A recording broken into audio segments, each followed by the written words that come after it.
Hi అండి, welcome to my channel Shravani spicy kitchen. నేను మీ శ్రావణి. ఇవాళైతే నేను సగ్గుబియ్యంతో పాయసం చేసి చూపించబోతున్నానండి. ఇదైతే చెప్పాల్సిన అవసరం లేదు, స్వీట్స్లో ది బెస్ట్ రెసిపీ అని చెప్పొచ్చు. చాలా టేస్టీగా కూడా ఉంటుంది. తప్పకుండా అయితే ట్రై చేయండి.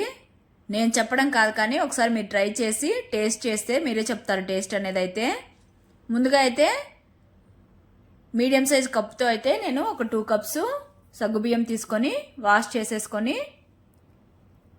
అందులో 1 కప్పు వాటర్ వేసుకొని నానబెట్టేసుకున్నానండి ఒక 4 అవర్స్ దాకా. తర్వాత అయితే చూడండి ఎంత పొడి పొడిగా వచ్చేసాయో.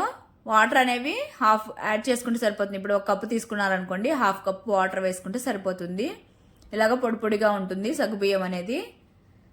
తర్వాత అయితే పాన్ పెట్టేసుకొని ఇక్కడ నెయ్యితోనే చేస్తున్నానండి. మీకు నెయ్యి ఇష్టం లేని వాళ్ళైతే డాల్డా కానీ ఆయిల్ కానీ వేసేసుకోండి.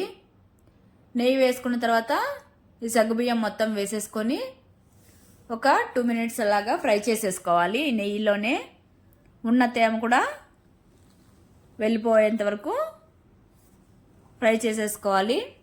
ఫ్రై అయిన తర్వాత నేను ఇక్కడ 1/2 లీటరు పాలు అయితే వేస్తున్నాను, చిక్కటి పాలు. అందుకోసమని మరీ చిక్కటి పాలంటే తిక్క ఎక్కువ అయిపోతుంది కదా, అందుకు కొద్దిగా వాటర్ యాడ్ చేసుకున్నానండి.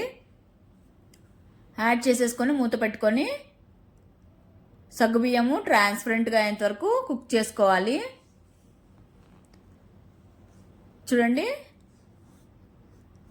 తర్వాత ఇందులో కొద్దిగా కుంకుమ పువ్వు, అలానే ఇక్కడైతే నేను 2 కప్స్ సగ్గుబియ్యంకి 1.5 కప్పు షుగర్ అయితే వేసుకుంటున్నానండి.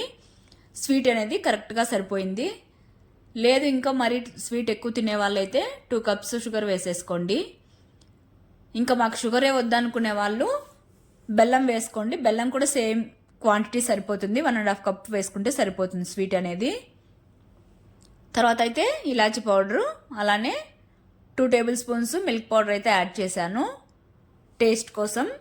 వద్దనుకుంటే స్కిప్ చేయొచ్చు. వేసుకున్న తర్వాత బాగా మిక్స్ చేసేసుకొని ఒక 2 to 5 మినిట్స్ మీడియం ఫ్లేమ్లో కానీ లో ఫ్లేమ్లో కానీ కుక్ చేసేసుకోవాలి. తర్వాత అయితే డ్రై ఫ్రూట్స్ అయితే ఫ్రై చేసేసుకుందాం. కడాయి పెట్టేసుకొని నెయ్యి వేసుకోవాలి.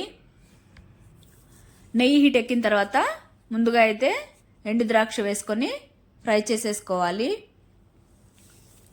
ఫ్రై అయిన తర్వాత పాయసంలోకి వేసేసుకొని అదే కడాయిలో జీడిపప్పులు కూడా వేసుకొని లైట్గా కలర్ వచ్చేంత వరకు దూరగా వేయించేసుకొని ఈ పాయసంలో వేసేసుకోవాలి. వేసేసుకొని ఒకసారి బాగా మిక్స్ చేసేసుకొని స్టవ్ ఆపేసేసి వేడిగా సర్వ్ చేసుకున్నా బాగుంటుంది. వేడిగా వద్దనుకునే వాళ్ళైతే ఒక 5 to 10 మినిట్స్ ఫ్రిడ్జ్లో పెట్టేసుకొని సర్వ్ చేసుకున్నా చాలా టేస్టీగా ఉంటుంది. చూడండి, సగ్గుబియ్యం కూడా ఫాస్ట్గా కుక్ అయిపోతాయండి మనం సోక్ చేసి పెట్టుకుంటే. అలానే చూడండి టెక్స్చర్ కూడా ట్రాన్స్పరెన్సీగా ఎంత బాగున్నాయి కదా. లేట్ చేయకుండా మీరు కూడా ట్రై చేసేయండి. మరి ట్రై చేసి మీకు ఎలా వచ్చిందో కామెంట్ చేయండి.